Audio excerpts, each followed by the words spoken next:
ka padrejtësi në futboll? Pa diskutim, si në çdo fush ka padrejtësi, ka që bëhen me dashje, ka që bëhen dhe pa dashje, por në fund të ditës mund të kenë ndodhur që ta kemi hequr dhe në kurriz, por në fund të ditës talenti fiton. Mjafton që ti të mos dorëzohesh. Në moment që ti dorëzohesh, po. Por puna, por talenti e pa shoqëruar pa punë nuk është afat shkurtër. Pra, gjëja e kryesore, nëse ti ke talent, po nuk punove, ai talent benitet me kalimin e kohës.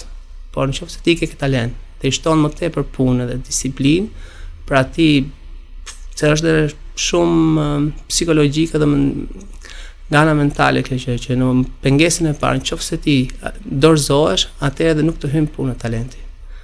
Por në moment që ti vazhdimëria është shumë e rëndësishme. Përditshmëria, nëse ti nuk shfaqesh çdo ditë, atëherë ti e ke të pamundur.